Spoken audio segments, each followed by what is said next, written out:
OFC Podcast Radio. This is me. Welcome to OFC Podcast Radio, where every beat, every word, and every laugh is a celebration of our journey. Join Gina the Great, your joy curator, Farrah Hammond Freeman, the head honcho, and me, Queen Kaya, your soul sister. Stay tuned for a dose of melanated excellence right here on OFC Podcast Radio. But before we do anything else, we're going to bless our show and the kings and queens listening. Blessed melanated rising, my people. I am so grateful to life. I'm grateful to God, our creator, and I'm grateful to our ancestors for being present with us, as well as creating this opportunity for us to be able to get together. I just asked that today's show, let it be, as usual, let it be uplifting, let it be enlightening, let it be fun, let it be educational, but most importantly, let it be empowering to each and every person who's listening as we send out that spirit of love, light, unity, strength, great health, wealth, love, joy, and peace. Hotep, amen, ashe, aibobo. All right, so now normally I would say, Gina the Great, how's your week? But I like to do a little something different. So Gina the Great and I were discussing. We want to bring, a little something, a little extra sauce to our top of the mornings for you guys.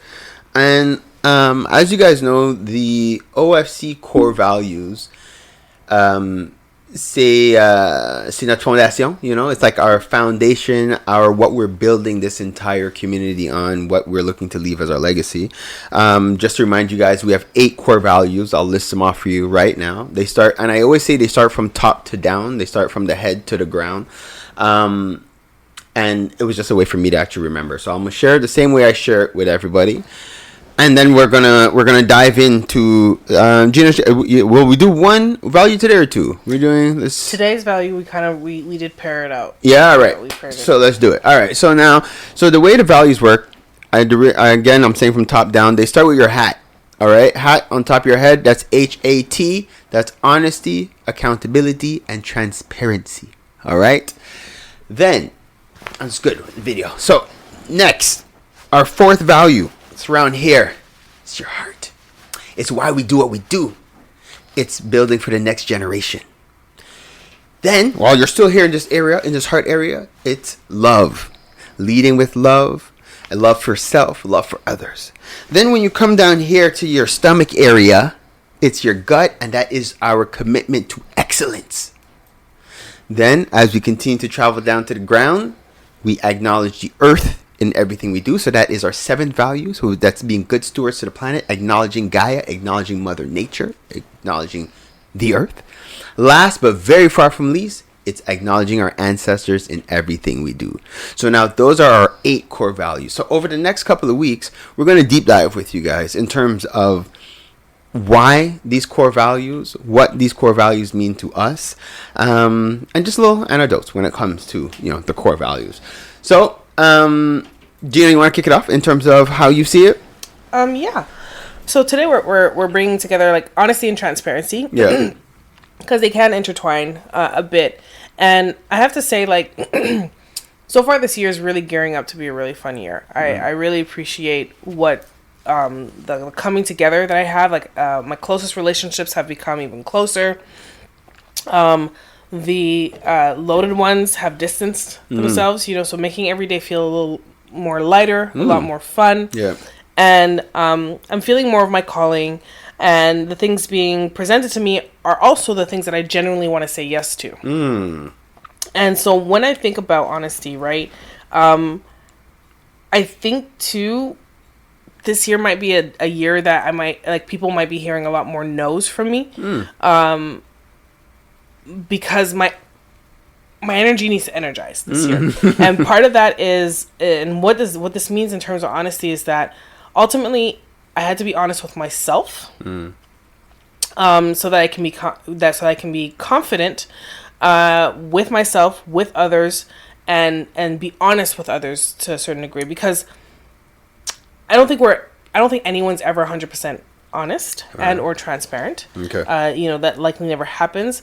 But wait. When you say no one, what do you mean by that? That people like, you know, little white lies. Okay. Right? Little white lies and things like that. But I also came to the realization that how hard is it to be honest with everybody else if you're not honest with yourself? And I think oftentimes we're not honest with ourselves 100%. and how we're actually feeling and what we actually want to do and what we don't actually want to do.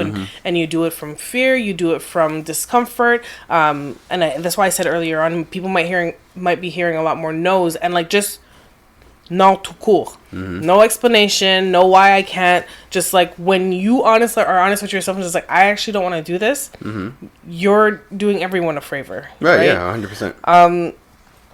And I'm going to kind of volleyball back to you on your thoughts on this because when talking about honesty and transparency and like you want to strive for that honesty, is there a space for those little white lies, right?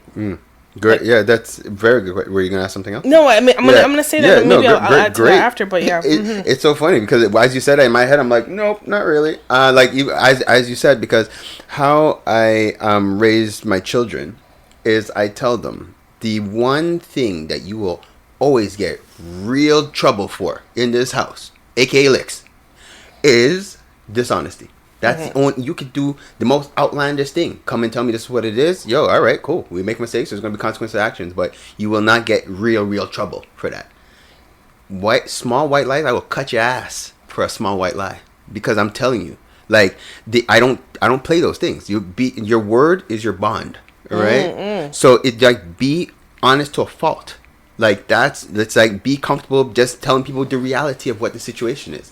Because those, like, how do you gauge what's a white lie or not? How do you gauge what's right? You know, like it's like, and then that's when people are like, well, you know, I omitted some truth. You're not being transparent. You're not being honest. Yeah, like if you knew there was more and you just you intentionally omitted it, you're not being honest. Like you're not being transparent. And so I want to follow you that because I want to hear your thoughts because once upon a time I used to think that like a white lie, you're doing it for the benefit of the other person to not hurt their feelings, and those are the things that we tell ourselves. Yes, exactly. To have to justify the lie, and I do want to be clear is that, and again, like you don't have to hurt someone's feelings by being honest. Well said, yeah. Because it's not what you say; it's how you say it. You're right. And so, like, if you're gonna say something. And you're gonna say something being mean and be like, well, I'm just being honest. So the next time I won't say anything. I was like, no, you're being mean. Yeah, 100%. You know, and to the other end of the spectrum, if you want to say like, oh, I'm just doing a little white lie because I don't want to hurt someone's feeling. Oh, so if you're being kind with ill intent, that's manipulation. That's not honesty. That's not transparency. It's not kindness either. That's it. So I think we have to stop bringing justifications to our lies. 100%, because it's a lie, like straight up. And if we're going to be honest and genuine about, like in this particular case, like building community, wanting to come together and build, honesty, like it's our first thing. It's like it has to be, because it's like, yo, I gotta know I could trust you, man. Like we're a part of this community. Like I gotta know that you're not gonna lie to me about stuff. Like when like it's funny because we had to overhaul the OFC because the fact that we had people who came into the community who were not honest, and what was happening is that they would misquote, or they would just blatantly like inflate a price. And when you come into a community of people who think that we're all on the same page, so they're not thinking you're lying about your cost. So you're saying a price that's exuberant. And they're paying it because they're like, yo, you're part of this community with me. I'm honest. You're honest. Now, you see, like, that can't work. Like, so we literally have to go and overhaul the members and run them right back through all the values and make them accountable and make sure they understand that, hey, like, if you say A, it's A. And if you cannot deliver A, do not say that. Like, because it's not honest. You are being dishonest. It's not what we are here to do as a community, right? 100%. It's like, but it's, we say I got so upset at the example that you had. Obviously, it's something that happened, and to me, in my head, like, especially with what the OFC is out here to do, and it's to like empower us as a people, for you to be like, ooh, haha, this is the opportunity for me to gouge my people. Like, that is wild. Gina the Great, you have no idea the heartache I felt myself knowing that it's like growing something, and you know, a lot of people know the amount of sacrifice, time, and energy to grow this thing, and then to have these weeds in here. Yeah. And I'm like, and then people are telling, like, it was just it actually, like, I don't even think I'm not sure if I ever shared it, but it did hit me to a point where I was like, do I even want to continue this OFC thing? Like, do I want to shut it down, like, completely? Like, it's gone off the rails. Like, this is not what I built this thing for. And that's what's unfortunate about the things when things go wrong, is that oftentimes it overshadows all the right things. And when you really want to look at the balance, there are oftentimes, this is not always the case. And if it's not the case, then maybe it is time to look at shutting things down. But when things go right, you expect it to go right, mm-hmm. so it doesn't stick out in your brain as much, versus when things go wrong. Right, when you compare it, you might have had 3 things go wrong for every 15 things that went right. You're absolutely right. And then, and it's very unfortunate, because then that wrong thing is really like overshadowing everything else that was done. But again, grateful to the ancestors, because it was really in going through reflection, my spirit reminded me, well, why are you doing this? Like, you're not even doing this for those people who are doing that, right? You're doing this for another generation. So flush them, and just be very intentional. That's why I've slowed down so many things, and now it's like we're so adamant. Like, anybody who's coming through the OFC, we run them through the values before any type of conversation. Before people try to just join and say they want to pay for a membership and whatnot, it's like, but who are you? Let's take some time to get to know each other, because now I'm protecting my community a lot more. Yeah. You know, and it's that, and it's like, and now we're doing little things just to see, okay, if a person says they're going to do this, follow up, did they? Okay, no. And guys, I'm being very transparent. We make notes of these things now. If we see people, little white lies, we mark them. Yep. Because it's like, okay, because it shows a character pattern. Yes. Right. And we're like, okay, no, all right, cool. Note it again. Note, and it's after 3 times, like, take that person out, because we're not here for it. Like, I tell you, what we are not. Sorry, guys, to tell you, we're not a community resource like that, where any and everybody's just coming in anymore. No, the OFC is a community of excellence, where we're bringing together people who want to thrive, who want to excel.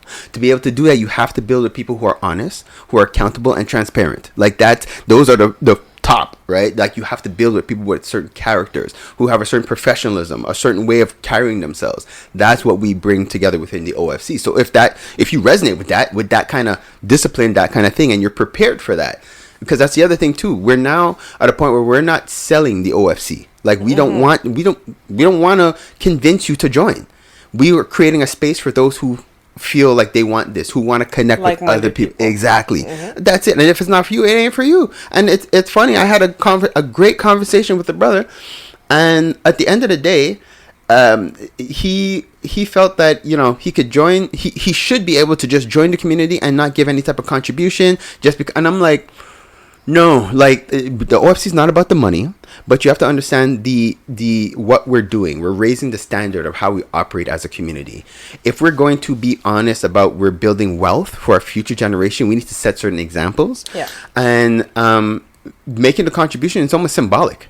So if you feel that you could join this type of community and you just for nothing, you're sadly mistaken. Like, that's just it. As adamant we are about our values, even giving a symbolic contribution is important, because again, we're setting an example. So coming back to our point in terms of honesty, guys, it's so important that, especially if we're looking to build our next generation and we want them to follow in our footsteps, it is imperative that they see that no matter what, because we might not realize that our children catch when we're talking to a bill collector and we're lying about what the situation is. They're like, okay, mom, dad, all right. They're not honest when they're ready. Yeah, exactly. It's okay to be dishonest. You know, like, sometimes. Yes. And I'll bring it to this too. In business, one of my one boss, the only person I call boss in all my career that I've had, he used to say, you can do anything to your clients as long as you tell them you're doing it, right? Mm-hmm. And what he meant by that is that, again, in the recruitment world, it was a matter of like, okay, I'm going to work on this role for you. I may not have the right person in the right time, but then this is when I do bring you someone, this is what I expect from you to give me feedback so that we can get on the right path. And to that point, it was, we're not going to go tell our clients like, oh yeah, that I have like 10 of those at the back of my pocket. That's it. Or I know exactly what you're talking about, this on a third. And someone can appreciate you coming to them and saying, I may not be perfect at this. I'm not going to sell you perfection, but I'm going to sell you that I have heart, grit, drive, and we will get to where we need to go together 100. as partners. That's it. And that is a better way, in my opinion, of working with people as opposed to overpromising, under delivering, overselling, under delivering from that standpoint.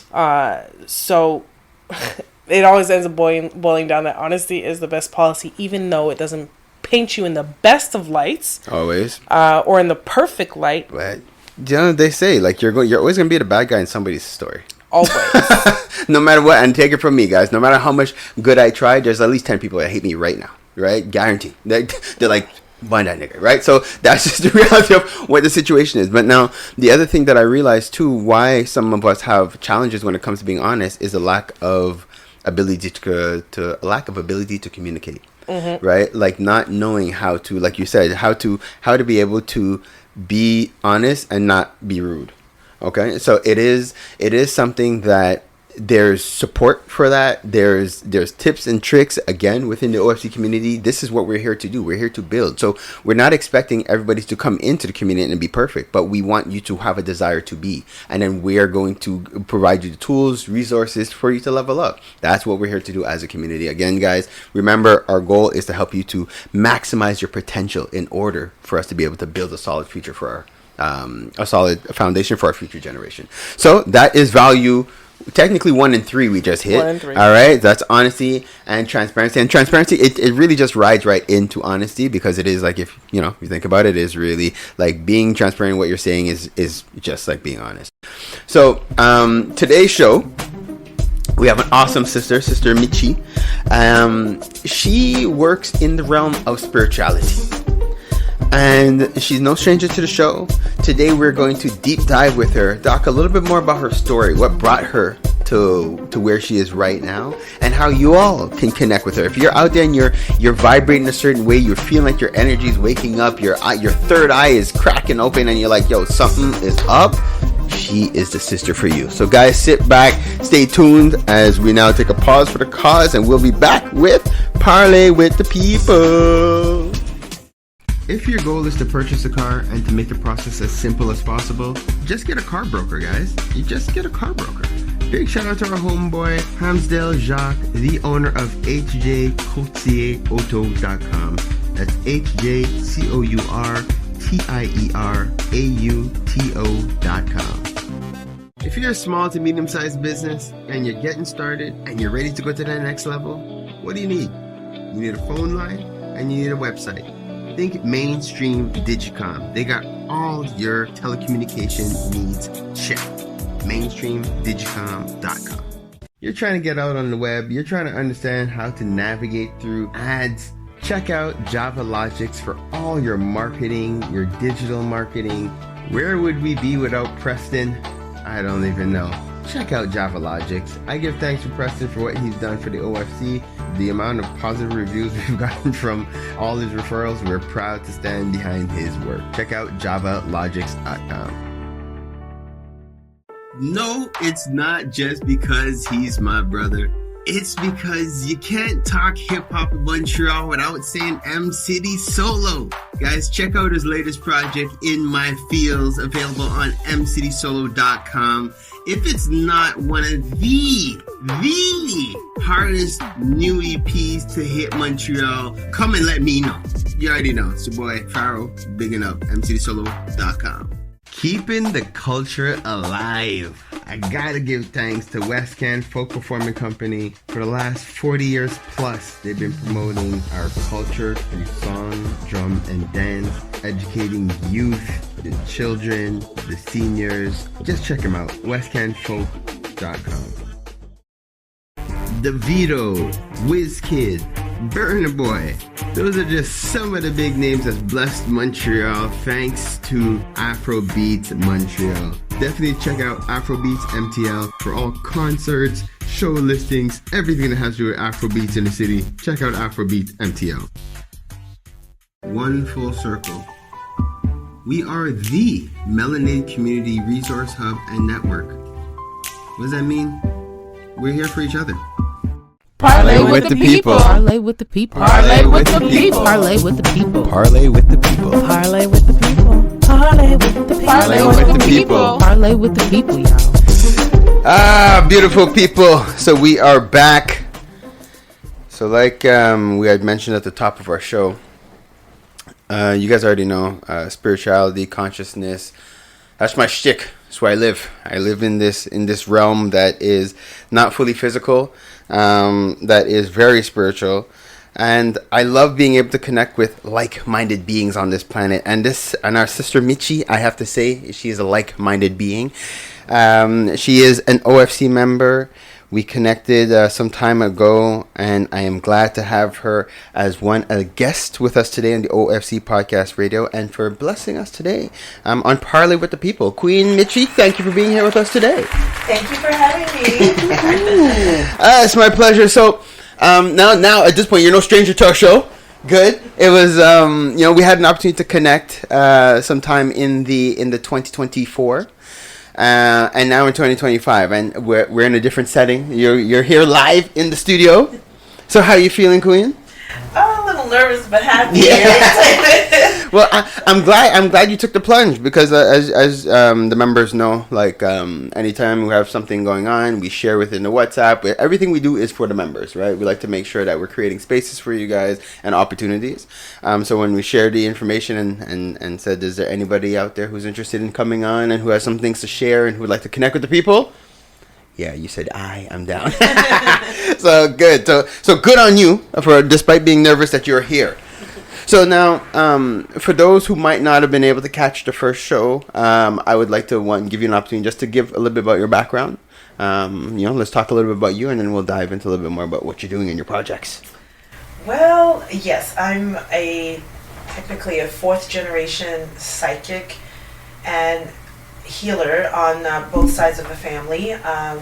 My great grandfather on my father's side would heal people, and on my mother's side, they had what they called the gift. So they were able to, say things to people that would happen.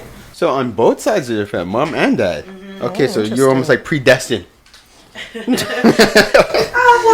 think we all have the ability. I think some of us are born open, and that's how I'm born. But then we can all develop it because we all have it within us, just like, our soul, our spirit. It's from the divine, so that's all part of it. Yes, well said. I want to snap to that, because that I feel is part of my mission on the planet as well, just to remind everybody about their inner God. It's like you are a spiritual being first, and then you're in this awesome physical body. But it's like once you tap into your true essence, you're what you actually are. Sky's the limit. Actually, not even. You could go way beyond the sky if you want to. Once you fully grasp it. So this is something that's been innate in you. What brought it out of you? What got you to a point where you said, let me start to practice to go next level? Wow, it's interesting. I would say my job that I have. I'm a flight attendant. Mm-hmm. Never thought I would be a flight attendant. But then I kind of went back to university in my late 20s. Sure. And then I thought, what can I do on the side? And then someone said, oh, why don't you be a flight attendant? You can do that, you set your schedule. Mm-hmm. And I said, okay. But then I realized I met some people that are my friends now at the time when I started. And it was all, there are no coincidences. I met them. And as I did this job over the years, came across more people like that. And then it kind of made me realize, okay, I guess I have that, but to me, it was something that I thought everyone was like how I was. Okay. Right? I thought everyone can see, this person's kind of... When I was a kid, I used to see auras, but I didn't call them auras, and it wasn't like people see auras. Mm-hmm. It was a weird swooshing of light that kind of swooshed around the person. Okay. When they moved. Right. And I thought everyone could see that. I thought, so right? And children are so innocent. It's so like, I was like, oh, that's not normal. You guys all can't see that glow? Yeah, that's right there. Awesome. Yeah, that's cool. And awesome then, gift. Yeah, and stuff like, that person's... It was weird to me how I got the information sometimes. It was like, the sound of the person's shoe on the floor, the way they walk, tells me I can't trust them. And I thought it was obvious to everyone. Everyone can see that it's obvious. Where do I sign up? I need that. That is dope. Okay, cool. Yeah. Wow. So, and then my mom never told me that she was like that. But her sister, her older sister, she's the kind of the keeper of the secrets in the like, you know, that tells the stories and then knows everything. Yes, and she told me this. I was in my 30s, I was like 30. I was exactly 30. It was 2000. Well, actually, it was 2007. So I was like 31, 32. And she said, you know, your mother has the gift and it's always passed down. She won't tell you because she doesn't want to tell anyone. She doesn't want to tell anyone anymore because she used to tell people things and then they would get scared and she felt bad for telling them. And so she thought, I don't want to have this anymore. So she said she'll never tell you, but it should be someone else. So we're wondering who's next with the gift. And then she said, I think it's you. And I said, no, it's not me. I don't have that. No. I don't want that. Meanwhile, you've been doing all kind of stuff. But it was obvious. So fast forward to 2012, I'm pregnant, and my friend says, let's go see a psychic. And for the first time, I said, okay, I'll go see a psychic. Go see the psychic. And I tell her about this, and she goes, no, not everyone sees that. It's not. So she's the one that tells me, no, it's not everyone that sees those things. So this is the ability. And so I was like, oh, okay. And the thing also, each pregnancy, that was my second pregnancy, but each pregnancy opened up something else or more of an awareness of that. So with the first pregnancy, I saw how the child would be, how my child would look like. Wow. Which was weird to me. And then I also was able to tap into my past lives. That was weird. And then the second pregnancy, darn it, I forget what he brought, to tell you the truth. But I did go see the psychic then. He brought something else. The third pregnancy was weird because I was able to... The third pregnancy, I said, I don't want to see the baby, I want a surprise. Because I saw the baby also with the second. I said, this time I don't want to... And then so he comes in. But then I was able to see people's souls. Which was the weirdest thing. I would look at someone and I saw their soul. And I was like, whoa. Like, and when you say soul, like, you mean like the positive, negative, the big, small, the like what? The soul, if it was dark, first of all, I would feel that I had seldom times felt the dark sometimes since when someone was very dark. Sometimes people are just extremely dark. And I have felt that before where I was like, oh, this person. Because, you know, some people can be mean and whatever, but it doesn't mean that they're not redeemable. But some people are just plain to the core, dark to the core. Wow. Like I felt that. But then with this third pregnancy, I was just able to see everyone, the soul. It's almost like okay, there's the aura, it's a color or it's colors. But this time it was just their energy being, that energy that comes out of you, that I could just see it. Wow. It was just weird. It was weird to me because like, oh, I see it. You know what I mean? And it's not like I saw. It's not like the aura it would emanate as energy from their body. It was almost like I see them, and above them I see the soul. I saw their soul. Like the true them. Wow. Yeah. So I thank the pregnancy. I thank the children for that. Because it did open up. Like it was like, it's almost like a chasm that opens up more. That's it. Wow. And so you have 3 children? Yeah, 3 boys. Are you gonna have any more so you get new level ups? No, you're done? Okay, alright. Unless there's a surprise baby that decides to come through. But no. But it's interesting because we know that when we're first born here, this is like when you're the closest to source and like you remember things. And funny enough, it's funny how we're born and we don't talk and we don't walk. Whereas in the rest of like the animal kingdom, animals will be born and they start working within 30 seconds, you know? But it's as if like we're not ready for a walking, talking baby to be born and be like, hey, you've been forgetting what you've been thinking. You know what I mean? But for that to be the catalyst of like, okay, like, this is the come to Jesus, you got gifts, this is what it's going to look like, and you, not to call it the chosen one, but, like, you are, like, you do have these gifts, and this is what it's going to look like, and maybe it's a little less scary that way? Yeah, I had to, that was a journey to come to terms to not be, it wasn't so much, well, part of it was, there was a little bit of fear, but it was mostly, I was born and raised Christian, Catholic, and then more broadly, more Christian. We didn't like. I was baptized Catholic and all those things, but we were more, okay, we're Christian, like not necessarily Catholic, whatever the Bible says in Christianity. The Bible says you cannot like have those things like know the future. You can't say the future. There's even a verse that says that. Like, and so then it was that battle. Like, I can't have this. I can't have this. This is bad. This is bad. That's why when my aunt said, there's a gift, blah, blah. And I'm like, no, that's bad. I don't want it. And so, and then it became, I had to go on a journey of accepting it. I found a kind of like a mentor, this lady that I found through a massage therapist.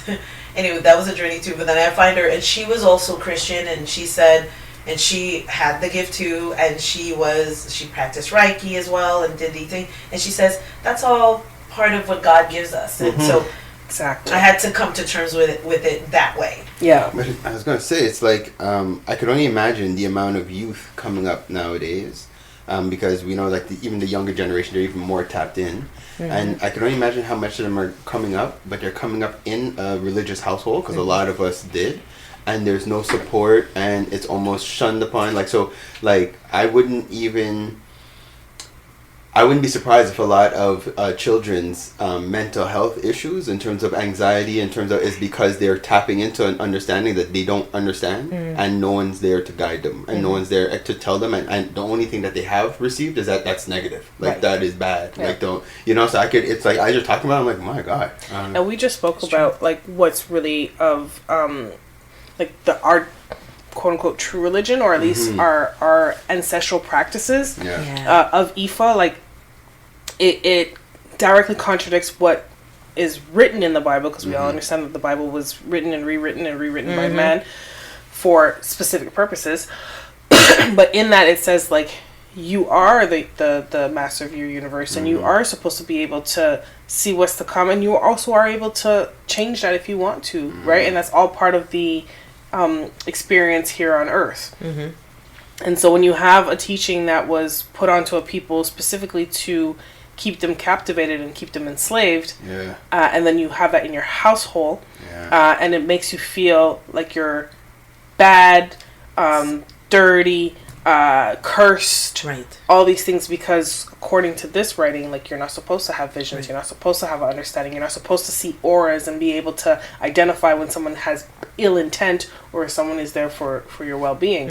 And like that's taking away so much power from so many people. It is, and in the Bible there are three main characters. The three main characters are God, Jesus, and the devil. So you're either on the side of God and Jesus, or you're the devil. So then satanic. One or the other, bro. Exactly. Where you want to fall? Yeah. So if you're doing something bad, you're satanic. You're like Satan's team and whatever. And it's like, I'm not. I'm not trying to. Wow. And then my baseline for my spirituality is the Bible. So I started reading the Bible when I was 6 years old. I opened the Bible for the first time, and I was starting to learn how to read in the first grade. And then I read like maybe a few verses, and I was like, oh yeah, okay. I remember reading the name Zebedee, and I thought that was funny. And then when I was 11 is when I really read the New Testament. Okay. The whole thing? The whole thing, the New Testament. Cool. When I was 14, I read the Old Testament. So then I pretty much read the whole Bible. And then I, over the years, read it a lot. And you know what? Yes, they do tell us those things. The people, this is evil, bad, blah. And you see those verses. But you have to take the Bible as a whole. And if you read the Bible, people talk about the universe and karma. God says, I'm an eye for an eye. Okay? And I don't change. Okay. So when Jesus came, Jesus kind of made that balance where, okay, we got the eye for an eye with Jesus because he took, it took a perfect man's blood, a perfect man to die, which was because to make up for Adam, who was a perfect man who died. That's an eye for an eye. But that makes it that for the rest of us, we don't have to go and, kill birds and whatever to pay, we had to shed blood on the that's how you have to approach God. Right. Burn blood, whatever. Sacrifices, right? But we don't have any more because there was that one sacrifice done. It's still based on an eye for an eye. Okay? And that's how the universe, people like to say the universe, take God out of it. That's how the universe works. Karma. Balance. It's just a balancing act. Yeah. So those principles are still, you can still excerpt those principles from the Bible of the universe. Yeah. To me, the universe is God's Holy Spirit in action. It's the most powerful force in the universe. Yeah. Okay? That's what it is. And you can ask God, give me your Holy Spirit. You know, I don't have strength for this thing I'm going through. Give me your Holy Spirit. And what does it do? That Holy Spirit is also what makes us function, live, talk. That's the soul. That's God in us still. Okay? I personally do not think we are God. I think we have pieces of God in us. Okay, he's able to do that. A combination of us all. Okay, I do again personally believe that there's a separate God that is active, you know, and doing things as a person with a personality. Okay, not a human being, but a person with a personality, and that's why we're in His image, in His personality. I still believe in those basic principles, but there's a lot of things in the Bible. If we shut down what religion is telling us to control us, and you really study the Bible, you can still take all those things that empower you that way and tell you that, yes, it is you, and yes, you can have information. He gave us the gift to be able to have information of sort of the future, but do you know that God doesn't look, and He says in the Bible too, He doesn't look into, He can know the future, but He doesn't always know the future because out of love, He chooses not to look into our future to allow us to make choices. And we have freedom of will. Exactly. So I believe in all of that combining goes all together. You know, it's crazy though, because and I'm loving these conversations. It seems like these last couple of episodes we keep deep diving into spirituality. We're here for this, but it's I heard an amazing saying the other day that children are born already like predestined.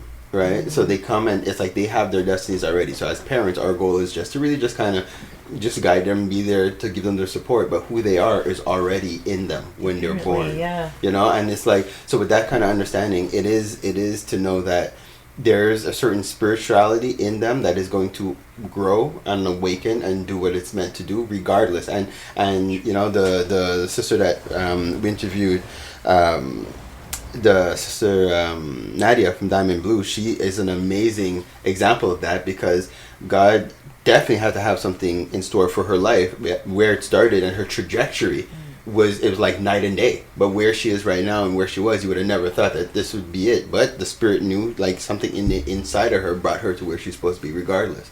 You know, and actually it's funny because we could even bring this full circle, because even you joining the OFC, and I don't know like how much you want to talk about the story, but I do find it was very interesting how we came to connect, and like if you don't mind sharing a little bit about what had happened and what brought you to the community, because I find it's a pretty interesting story, because you kind of went viral. You're like, like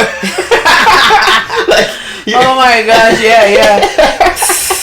I mean, you know, there's no coincidences. That's what I'm saying. It's even by the way, yesterday, that when I saw that thing, because you had just posted it to say who would like to join, it was like 3 minutes later. I took my phone, not for that. I forgot. I had to check for another friend of mine because we're doing a game night, whatever. I had to check. And then I look at you, and that's what, and I said, yes, sure. Okay, it was, you know what I mean? Wow, so that's really I don't check my phone like that. Like, I don't check my WhatsApp like that. Yeah. So it was like, wow, coincidence. Okay. Yes. So, I'm a flight attendant. People filmed me. This was July 26th to be exact. People filmed me as I was kind of, you know, addressing a group of passengers on a plane. We were on the ground, and they were kind of disruptive passengers. So I pretty much, the essence of the video is stop bullying my crew. Like I'm talking to people like that, and I'm yelling at them, stop bullying my crew. And I'm a natural born leader. Also, I'm the kind of leader that, you know what, I don't always step in to be, like when I was a kid in our group of cousins and we all close, there was one that she was always leading things and stuff. But I'm the kind of person, I'll become a leader.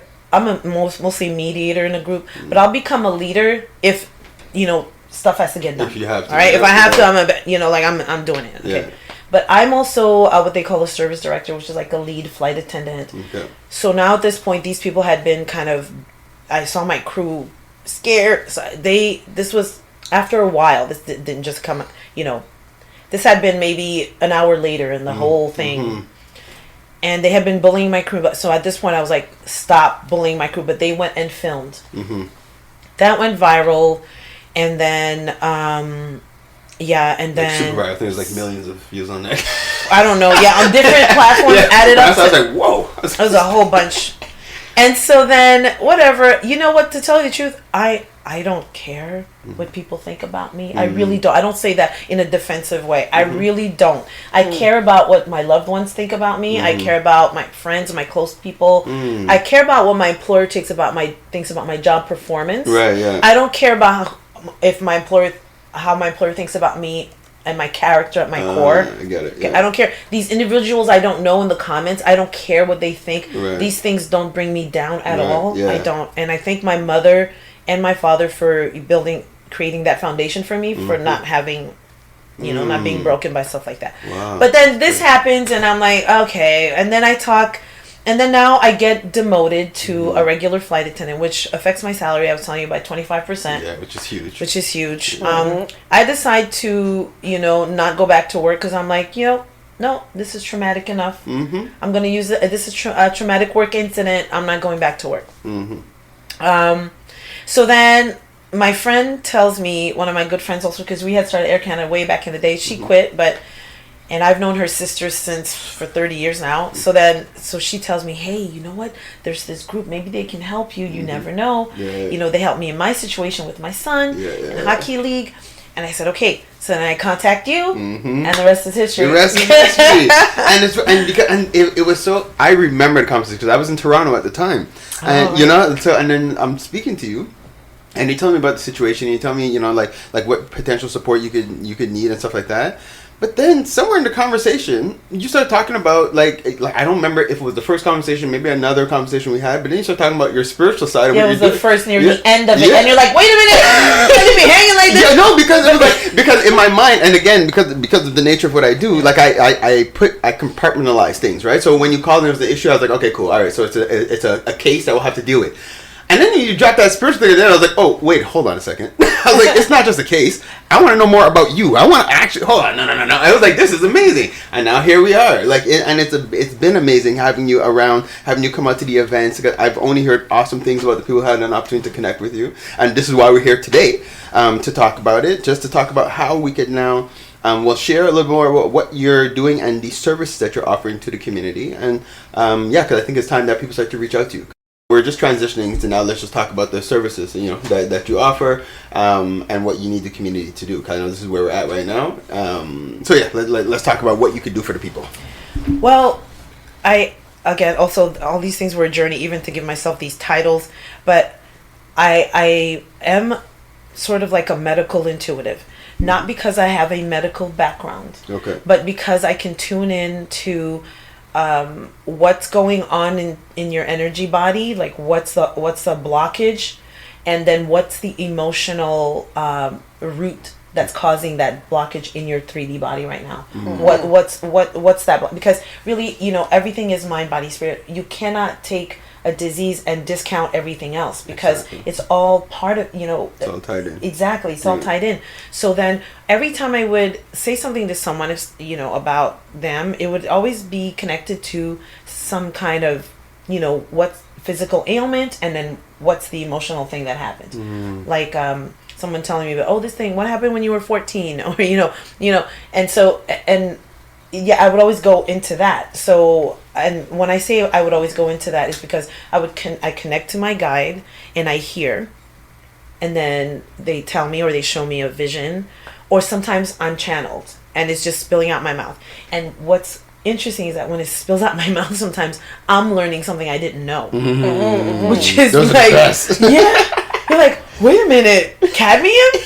Oh, okay, I gotta look into cadmium, what that does. Okay, so things like that. So then I end up learning something that becomes like a snippet of wisdom. And you'll get books like from Louise Hay or other people who are really good too. And they've made a book to say, oh, the liver is connected to resentment, or if someone has something in the lungs, it's grief. And that's very true. It's a great blueprint when you get those books. And when I learned also with my mentor, because I'd have these readings with people, I had those books, and there was another book too, and then they would say something to me, and I'd have the reading. I'd go home and get the book and be like, oh no, that's not even what I got from that person. And then she kind of reassured me to say, what you got is true for that person. Right. Okay? Because there's nuances to it sometimes. It's not that black and white. Oh, liver resentment. It's not necessarily always that black and white. Okay. Right. Or what I got in a reading was that colitis or gut stuff for the most part had to do with holding grudges. Okay? But at the root of that is also anger. There's anger in there, right? Right. So maybe somewhere else. But anger is large, right? Anger can be resentment in your liver. Anger can be, holding grudge. So it's not that black and white, but it's a good starting point. Like someone who's not doing this and wants to read Louise Hay's book and look at things, they can do that too. Right. But sometimes there's so many colors and flows to it when you deal with that individual with what that thing is. So because we're not a monolith. We're not a monolith. Exactly. And so that's why a certain medication. What does monolith mean? Like it's everything is just the same. We're all the same. We think the same. We're programmed to work the same way or think the same way, for example. So we're not. And so, there could be the Mediterranean diet can work for one person and not the other. Right? Because this person has, higher cholesterol in their family, that Mediterranean, they're prone to cholesterol, it won't work for them, for example. Okay, so that's how it kind of works also in the spiritual world that way. But I felt that when I was 9, I said I want to be a psychologist because I thought I want to help people, guide them in, and help guide them. That's what I felt I had to do in life. Yeah. Then I got into it, and I got a mentor there too. It's always good to get a mentor. And she said, you have to be ready for someone sitting in front of you for 3 years with the same problem. I said, I don't have that patience. I think I'm gonna get like I done told you stop the drinking. But so I can't do that. I realized I don't have that patience. It's like, oh, that's what it is. I can't do that. I can't do that. Okay, I realized no, I don't want to do it. So then and the universe. God showed me how, and this is it. And it's pretty much, I also had another business I still have it, it's kind of dormant, called Butler Fairies, where I help people with their home. I'm a mess. What do? I need to organize my pantry, my closet. I don't have time to do this. Help me. I like when it's a mess. And I can help you get organized, whether it's spiritually, whether it's your house, I think that's closet. Connected, though. Yeah, exactly. It is connected. Exactly. I know. To me, it's funny. It's a marker is that when I walk into my place and when I'm made aware that my place is a mess, I'm just like something's off. Because normally I like things to be in its place and whatnot, and then sometimes it's just after a work week and it's just I worked. I took off clothes where I stood. I left it there, and you continue doing what you're doing, and then I'm like, "Whoa, my place is a mess." And it's like, what's going on, emotionally, spiritually, something's going on, physically, what's going on. Yeah. And then, by the way, there are people let's say you work in an office, okay, and you'll see that one person's desk that looks like a mess. They're actually the most organized. So there's that too. That means they're not dependent on those things. Cues on things being in order for them to be organized. They're more organized up here. Head, wow. So there's that. And that's the space difference too, because I always look at my home as my haven. Right. So that no matter what's happening outside in the world, your anchor. I get to come back home and be like, it smells good. It's clean. It has an aura of peacefulness. Yes. So when I come home, if I'm at the office or I had to go do because I'm an introvert, so when you got to go do events, it's just like I'm tired. And so when I come home and it's a mess, it's just it still feels like chaos happening in my place of in my space of where it's supposed to be a peace. So that too. Well, that's good because you have a certain self-awareness of knowing, okay, this is off balance. I know when it's off balance. If my stuff is not in order, then I know there's something going on with me. Let me check in. Some people don't even have that awareness, so that's really good too. And that's huge. And so that's what I offer is to, if you're a mess, but if because I can be a mess too, and I have other people that I consult too. Right, I think you can't do surgery on yourself all the time, and that's it. Whatever. So so I offer, helping you figure out what's that thing, that emotional blockage. Let's look into it, because that's like a shadow, quote unquote, like when you do shadow work, that's following you around. And then you're making these same mistakes all the time, or you're in these same situations all the time, and you don't even know why. Yeah. And it's because of that thing that you didn't deal with, and that thing that you it's still there. So let's go and see what that thing is, because if you don't deal with it, it could potentially turn into like an ailment, a chronic thing, into the cancer, or into the lupus, or into the something. So let's try to avoid that, because that's 90% of diseases. Yeah. Wow. Okay. So now, so if a person wants to connect with you, like, so you do like a one-on-one session? Is it over Zoom? Is it in person? Like, how does it work? I can do it over Zoom. I can do it in person, and I can do it. Hey, I have a question, and I get back to you the next day on it. Right. So sometimes actually that way ends up being a little bit, I wouldn't say easier, but sometimes it's how can I say, I can do it better sometimes when the person's not there too. Yeah, I understand. Because sometimes you're really getting into the thing that and you're not being kind of distracted by diverging to other things. So if the person says there's this thing going on, and I can really tune in better and get back to them the next day. But I also love the best is doing it in person for me. I love that. But I can do it over Zoom as well. And I do practice Reiki as well. Okay. I just did Reiki level 1. They told me you can still say you're a Reiki practitioner. I said, okay. I'm not a master. But what's funny is that the Reiki part comes in when it has to come in. That's it. It's not like, I'm going to do Reiki. It all depends on if that's what's called for the session, then that will come in. Amazing. So okay. Yeah. And now, in your practice, and this is something we have spoken about in our last interview, you need to have a certain amount of sessions to be able to get certified. How far are we? Are we getting closer? Yes. Yeah. Well, that's separate. This is something called BodyTalk, which is separate. Oh, that's separate from. Okay, it's true. Oh, okay. I thought it was the same. I thought because it's health related. I know. It's so similar, and that's why I got into BodyTalk, because someone told me, you know what, you can do this. It goes well with what you do. Right. So it's separate for me to get my certification as a BodyTalk practitioner, but it's still along the same lines of getting into balancing out the person. Right. BodyTalk is a healing modality based on biofeedback is how generally I describe it. Excuse me. And you can check out the International BodyTalk Association BodyTalk system online. You can Google that. And pretty much what it is that your body tells me what's going on.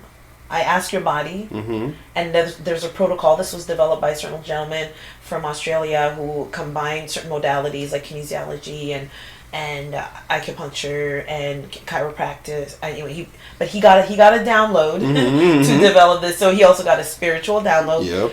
He didn't call it that, but I call it that. It was a spiritual download to develop this, because this is and the premise is that everything is connected. Your body, mind, spirit. So let's tap into everything to see where this imbalance is in your body. And when we do a body talk session, we ask for what is the imbalance for the day. So let's say you have asthma. Body talk that day might not go into the asthma, because your body would be like, you know what, I have that under control. It's okay. What's off today is the migraines. I don't know, right? So or what's off today is your solar plexus, right? So we get into that, and then we go into, where's that related to? Sometimes it leads to someone I did it for. It was like, has to do with where they were born, and because of how the stars were aligned and the planets where they were born, and there's an imbalance right now because of that. Wow. Anyways, it was like deep. It was deep, and then it had to do with, okay, well, you have to go anchor back to that to like that moment and that energy of that time when you were born, so that you can find balance. It was like that.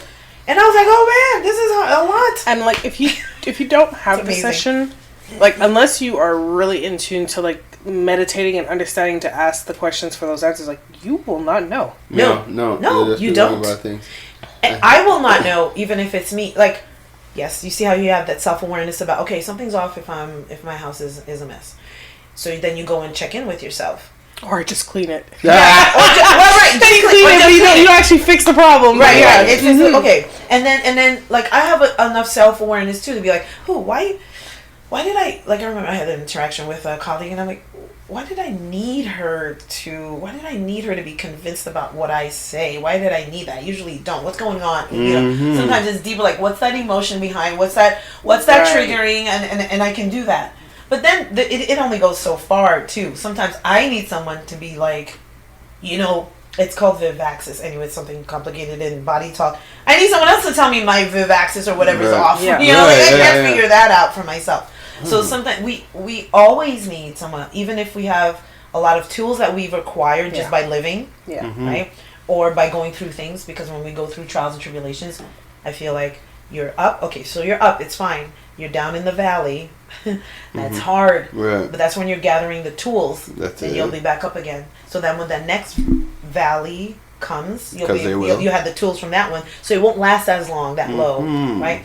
So we all need it. That's just the journey. That's just our existence here. And I find it's amazing because, again, you're hitting it on the head, the fact that we are very interconnected. We need each other. And it's like society is conditioning us very counterintuitively, like where we're becoming isolated, we're functioning on our own, like, and where we've forgotten that as a human species we thrive together. I think that's where the devil is. That's the devil. Well said. Yeah. You know what I mean? Yeah. Again, like, all these things are in the Bible, whatever, but like they apply broadly. Like, it's just, you know, I feel that's where the devil is. They want us to go against those things so they can control us somehow. You know what I mean? So there's a whole other agenda behind that, I think. Well, because if you think about it, as soon as society or humanity realizes their connection to each other and how much easier it is if we just support each other. Like, if you think about it, we fight against each other for money and different things like that we don't control. Like, we have no control over money, but we put it in between our interactions. Like, instead of being like, okay, well, true, we need finances to live to a certain extent, but it's a vicious cycle that we're continuing. But if we were to actually just pause and take a step back and be like, you know what, we could actually empower each other, and we don't actually need the system. That's a problem for the system, because then it's like, oh wait, hold on, and then like when we actually wake up to our spirituality and our power, so not just are we now interacting with each other and supporting each other on a physical level, now our consciousness is raised to a point where we're doing abnormal things, because now we understand, wait, we have real power. We could think things into existence. We could actually manifest things. Right. That is a problem for the system that controls us. Right. So, you know, so it is, and it's unfortunate because if the system or governments or whatever were genuine about wanting to be there to support humanity, they would empower us with these things, to enable us. But again, if you take a step back and you look, they're not here for that. They're here to control, not to empower and enable. Because if they were going to do that, they would have done it a long time ago. Exactly. It's a lot easier to like we've spoken about before, to just keep people sick and continue to sell the medication opposed to just give them the cure. Yeah, because that's power. But they don't want you to have the power. That's the goal. I want the power, so I'm taking it away from you. Because if you know all this, and there's many of you, you're going to crush the little number of us, because they're not that many. But we're going to crush them, because then we'll be powerful multiplied. But the joke is, our nature, we wouldn't even try to crush them. We just want to live. Exactly. It's like, we're not even here to attack you guys. It's just that for some reason you keep attacking us. Exactly. You know? So it's like, we just want to live, and we're just trying to show you we're just trying to live, you know? But I'm very confident is that this is where we're going as a society. This is where we're going as humanity. I look at these babies being born now, and they're so conscious, so aware, they're so reincarnated, and very much like, even if you guys, like, they're telling us, like, even if you guys don't do it, we're here to do it. So just try your best. But don't worry, we got it. Like, it's like we're here to bring it back. And it's like, so I'm very confident that, you know, it's going to happen. Again, if we can help, you know, by laying some foundations, setting some examples, cool, then let's do it, you know? So that's really what it is. So, okay, so now, you know, let's coming back to our point now. So then, because as you're talking, I definitely want to connect with you sometimes sooner than later, because like lately I find like I've been getting these weird muscle spasms in my hands and feet, and I'm like, what is take a number, okay? Yeah. Because I'm like, I've been coughing for a year. We were actually supposed to meet, and then I got sick. Right. Right. And then the holiday hit, so like I'm already taking notes, like looking at my calendar, opening it. As soon as this interview is done. That's it. Yo, no, okay, yeah. So I'll be right after Gina. But no, I definitely would like to connect with you sooner or later. But now you'll have to explain it to me. Because that body talk stuff, funny enough, I think I've done it before though. Because with Dr. Joan, we had done a session where she had brought me through like this physical thing where she had me, it's like, it was something I had to do with my arm. I think it was like while we were speaking, it was like, if I'm telling, like, she would ask me a question, and depending, because like my arm would naturally go up, or it was weird because we did this over Zoom. I'm in Trinidad, she's in BC, and we're doing it, and I'm like, it's happening, like, you know, and I'm like, whoa, and you know, and what it did, she actually brought me back to being in my mom's stomach. And I would, and the trauma that I experienced there, and then I call my mom. I'm like, what happened? And apparently, what had happened is my mom was mugged while she was pregnant, and it created a trauma in her. And I was born with it. I was born with a certain like it was crazy. But I was like, wow, that is some deep crazy stuff. You know, it's like deep. Like, yeah, anyway, so I'll just say I believe it. It works. Yes. All right, anybody listening? That's how it works. You know. So anyway, so all right, so. If a person now wants to connect with you, first of all, for any of the services that you offer, what is the best way to connect with you? So my business name is Sasha Source. Okay. And you can find me on Facebook and Instagram, Sasha_Source. Okay. I don't have a website yet, but your sure bet is to find me there. You can message me. And the thing is, the reason why, by the way, fun fact, I had to use another name is because my family... Right, they're all about, oh yeah, we have the gifts almost, but then my mom more specifically, and some cousins, they're like, you know, this is wrong, this is not Christian. Wow. So I had to have another name. Wow. So that's why. But now I'm kind of open about it. Right. More than I was, but I still have the name Sasha. I'm putting the name. It's your branding. It's your branding. Exactly, Sasha Source. So I came up with that name about 8 years ago because exactly my mentor was like, okay, so come up with a name. And then I said, Sasha said, you've had an S name in a previous life before. So I was like, okay, I'll use that then. It's good. So can we spell that out? Yes. So it's Sasha with an S, not a C, right? Exactly. SASHA_SOURCE. And and so BodyTalk is, I'm still in the process, so I don't claim to be a BodyTalk practitioner because I'm still in the process of getting my certification, and I do have to practice on 50 people. That's amongst some of the things I have to do to get it, and I'm at about 40 now. Oh, sweet. You're right there. Yeah, I'm almost there. I think I'm going to do more, to tell you the truth, because I feel like they're not great, some of the sessions. Because what ends up happening with a lot of my BodyTalk sessions is the intuitiveness kicks in. And then I have to show my teacher, no, here's the process per the BodyTalk. Right. But I'm like, oh, but then I skip to that because then, you know, that's what I got. So, you know. but it's also, it seems like you're what you would like to do is you know, get that BodyTalk certificate, because there's a different kind of certificate, but your natural self keeps overriding. Exactly, like keeps overriding. it's like yeah, you're trying to get the certificate, but really you're this. This is what you're doing. Like, this is like, it. Yeah, sometimes the person's telling me something and I'm like, I know I'm gonna go into the solar plexus chakra. I know I'm gonna go into there, and then, oh, what happened there? She had a surgery there. So you know what I mean? Like, so then it's like, so right now what I am offering, and even probably when I do your session, I'm probably not gonna do BodyTalk because I mean, I want results. Hey, exactly. I'm just gonna get into that. Me, I want results too. Exactly. Whatever works. Whatever exactly. Works. So I will. It'll be a healing session. It'll be like an medical intuitive session to let you know what's that thing that's causing that thing. Okay, that's all we need to know. That's amen. I gotta go back to my culture body talk. I'm like, I think, you know, even out of the 40, I feel like I might have to read you 10 of them because I don't think it's clear for you. So it's like you gotta show the work. Right. Gotta show the work. Exactly. I'm like, no, I don't know, but we got this as a result. Right. So the result worked. It was right. Worked. The answer was right. But no, I love this. Okay, cool. So now, and so let me ask you now, as an entrepreneur, as a business owner, what do you find are your challenges that you face? It's marketing myself. Also, I have to say my biggest challenge also consistency. Right under that, because I'm not very consistent. And then you know what happens with life. You have a job. You're comfortable with the job. You have kids and family. So I think I really have to be more consistent, and finding my clientele as well. And Sorry, I want to jump into that Yeah. because as you said that, I was thinking that earlier is that with all the thing that happened back in July, it had to happen so that you can tap into this because otherwise you would have just Bingo. continued. bingo. Yeah, you're with the comfortable. life. Bingo. Listen, maybe 3 months before, I'm in a hotel room because that's what I do. I go to work, lay over in a hotel. I believe I was in London. I wake up in the middle of the night, and then I hear a voice that says, "You got to quit this job." And I said, "No." I said, "Spirit, wait." Wait a minute. Hold on, because I know Everybody calm down. Exactly, universe, calm down. Because I know how it works for me. Right. It's like you gotta quit, or I'm gonna make it happen. Right. And I'm like, and I told her, I said, okay, I got the message. Just give me the time, please, to do my thing. That's so true, though. And It's then so boom, this happened. So when that happened, I was like, God damn, that's what it is. So that's what. So exactly, it's not for nothing.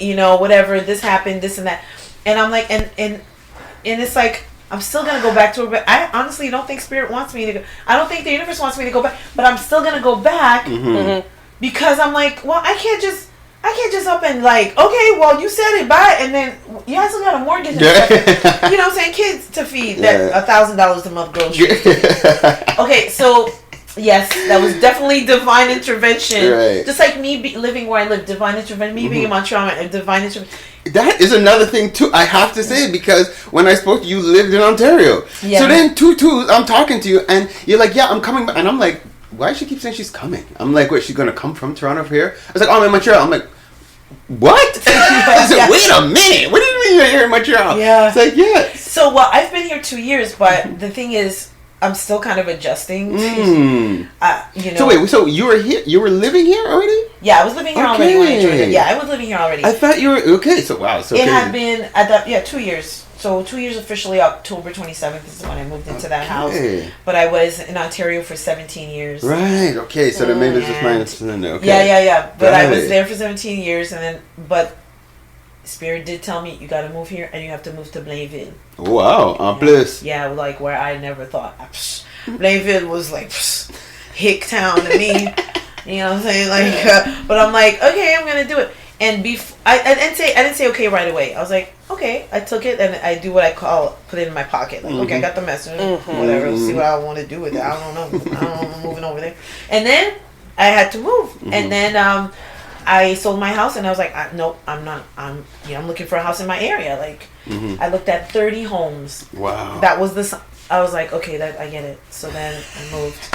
And I found the house like within a week and a half. Wow. Looked at 5 houses. That was it. Like, Yeah, you see it? Yeah, No, you it's go against the grain. I know you go against the grain reluctantly, and it's like, But yo, that is Go the with the price. grain. That Yeah. is humanity. We can't have. It's like the Spirit tries to lead us, give us answers, Yeah. give us direction, and we can't help but go and be like, but I Yeah. kind of want to try this. Yeah. And that's And the universe is like, you go ahead. can. Yeah, that's. But I'm gonna make yesterday- you go viral, and then you gonna have to do what I said.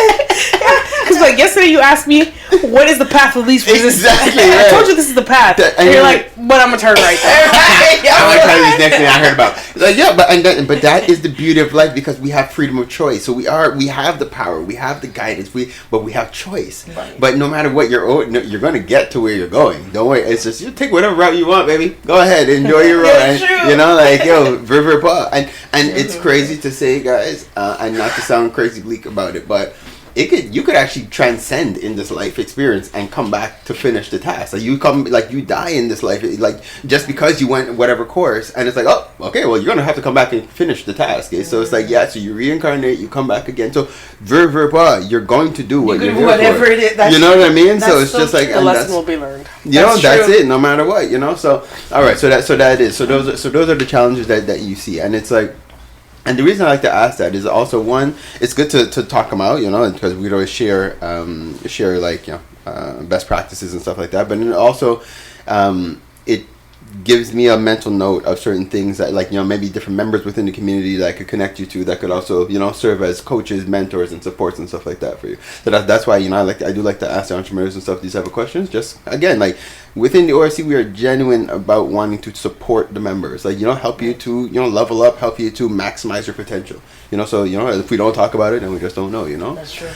So now, then my next question now is, as a community, how can we support you? How can we help you to get to your next level? Well, come on my page, book a reading with me. I call it a reading, but it's like a session pretty much with me. Mm-hmm. It could be, I do regular readings too, like, what am I gonna get this job? I can look into stuff like that too. I personally like to give you empower you, with you, for you to make the decisions, for you to know, because whatever I tune into, let's say if you're asking me questions like that, am I gonna get this job, or am I getting married or something, I'm looking at potentials, because they're timelines. We call them timelines now, but it's like potentials. But at the end of the day, it depends on the decisions you make.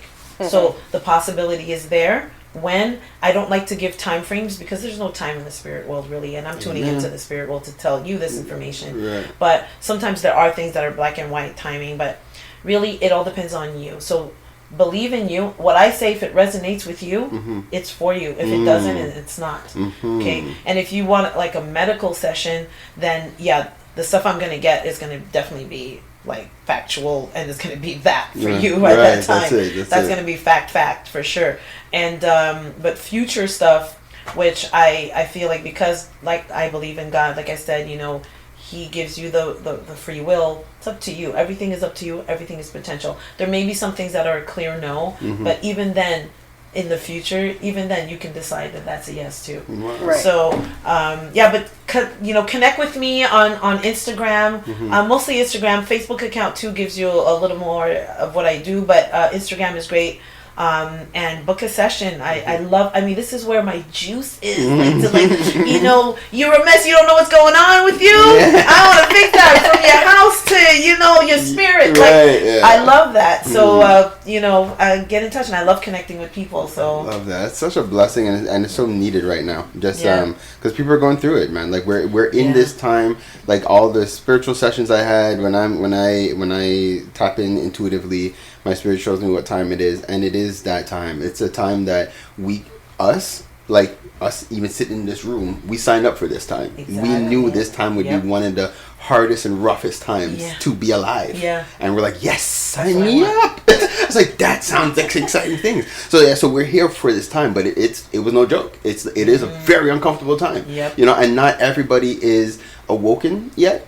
It's not necessarily our responsibility to wake people up either. Actually, they wake up in their time, but I am really blessed to at least have a space for when people wake up, they know where to come home to. Yes. Right? Because I really feel that the OFC, the way the Spirit led us to create the OFC, thinking even the concept one full circle, we're coming back to what it was, right? And it's like, this is the space for everybody who wakes up. It's like, hey guys, once you wake up, come home. Like, we're here. I'm so grateful, honestly, that I found you guys because of that. Because, like you said, not everyone's awakened, and there's some places where they're a little more and a little less, and here, like, I find Montreal, more people are also getting, but I love this organization for this. Like, I'm really happy I found you guys. Honestly, man, it's spirit led, sister. It's like we found each other, and I really am really grateful for it. And you just hit something else as we're closing up. Montreal is a very special place. Montreal particularly, there's something here that apparently because we're surrounded by water. Yeah, a lot of times islands. I can't I know more is going to be revealed to us in time concerning really what's up in Montreal, right? But there's an energy here, there's a frequency here, there's a lot that happens in Montreal, and it's like, it's not for nothing that a lot of people are being drawn back home, so to speak. I'm going to say home, coming back to Montreal, coming back here, and it's like, it's like, it's just a time, I don't know, I'm just back, and it's just like, no, there's something calling. There was a mass exodus. Yes, there really was. In the last 2 years, right? And it's funny because it's not to say politically Montreal got any better, or in any kind of And nothing. It's just that people are just coming back, Right. you know. And it's like, yo, I really feel like it's just because there's something here, something under our ground. I think there's something needed as well, because the people who left,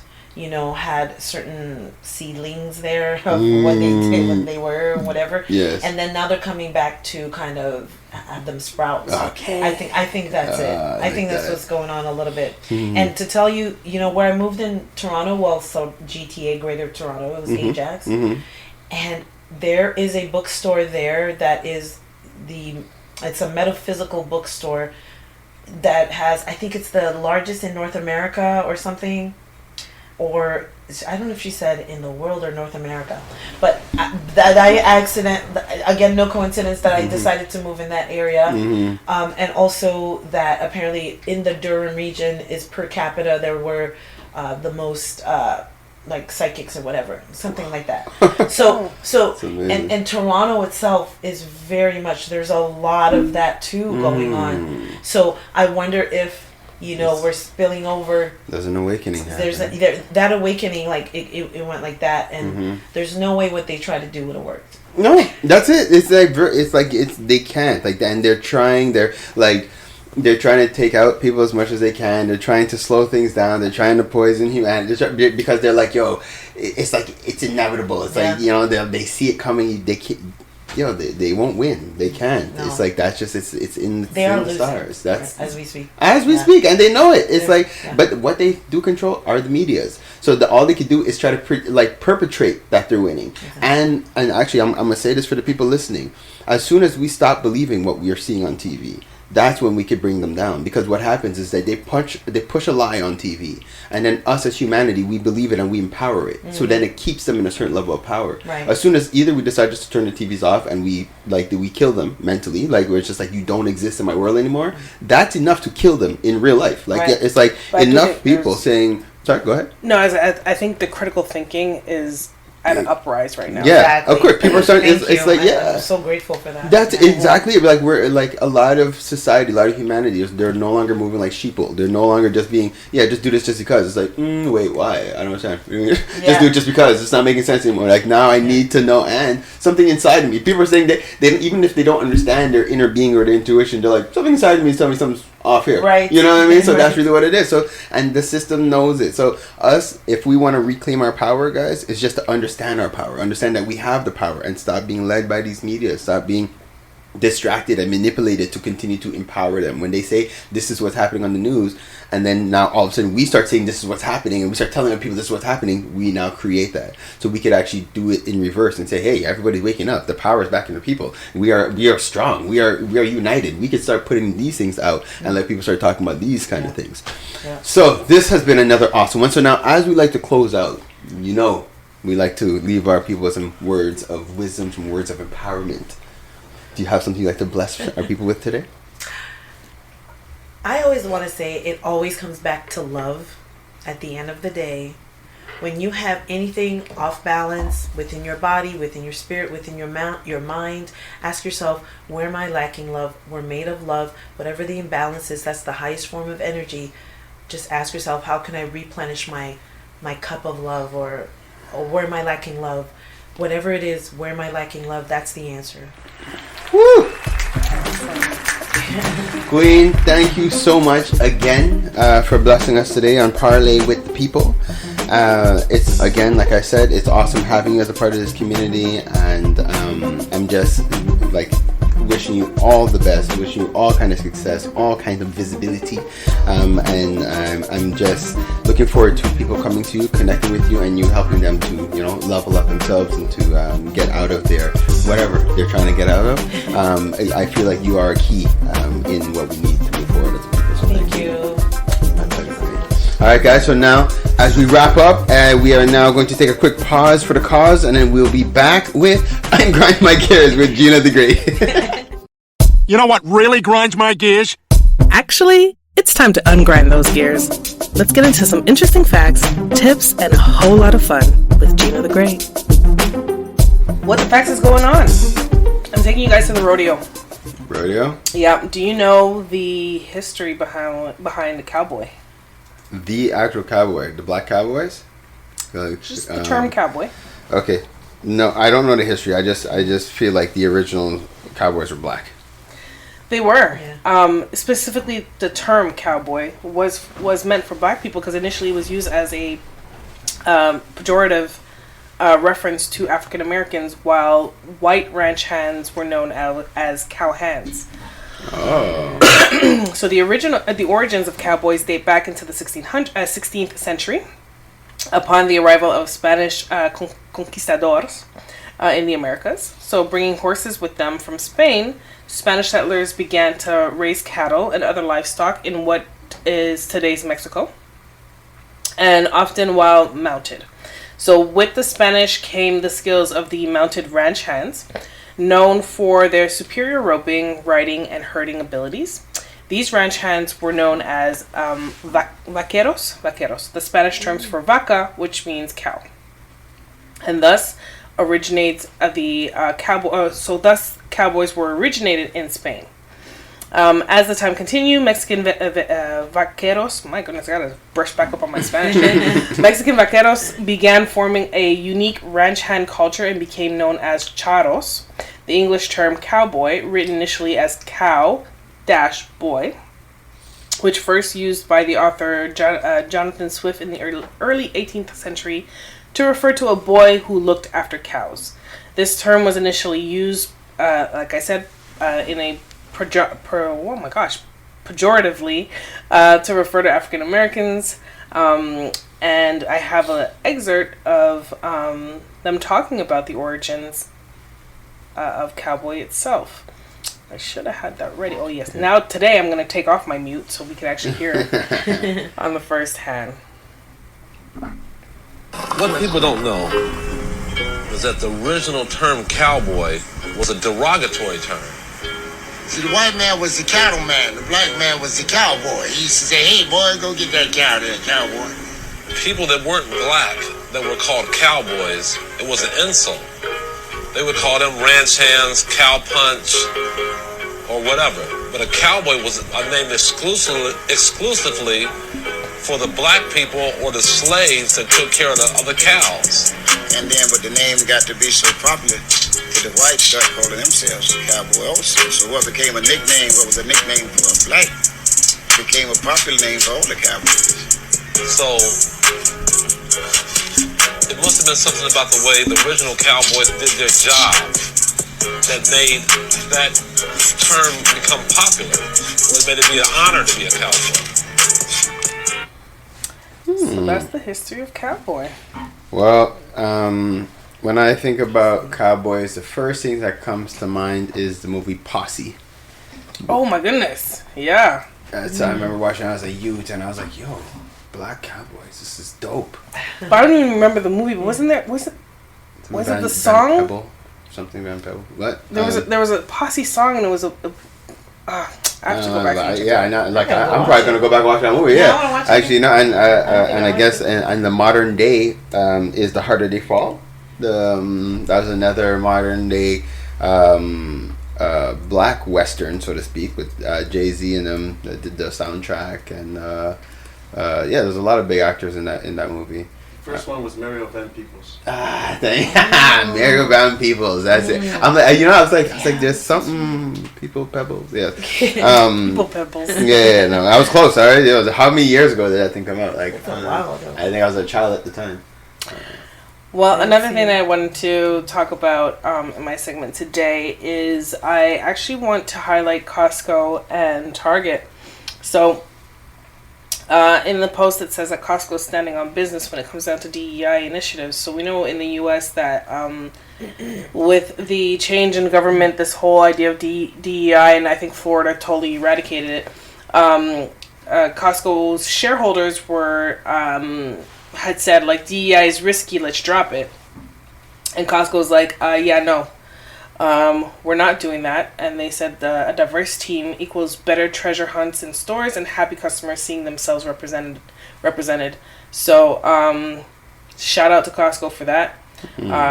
They will continue to get my business. Give me some good gas at Costco these days anyway.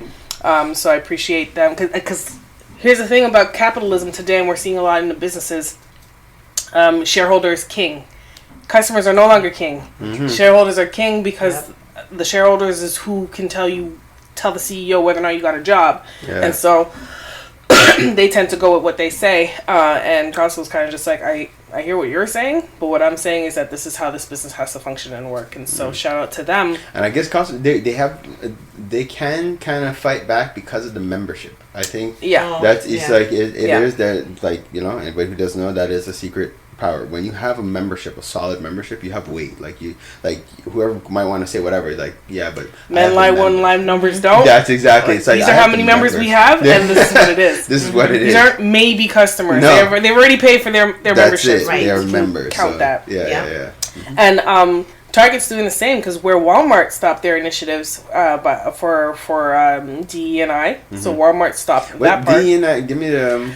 diversity, inclusion, diversity, equity, and inclusion. Yeah. Thank you. Yeah. So that's where, you know, they make sure that they have an opportunity and a lane to hire people who are diverse, either like physically, that you can see a physical diversity. It could be gender, gender, LGBTQ, all of that, right? So it's really having representation from that.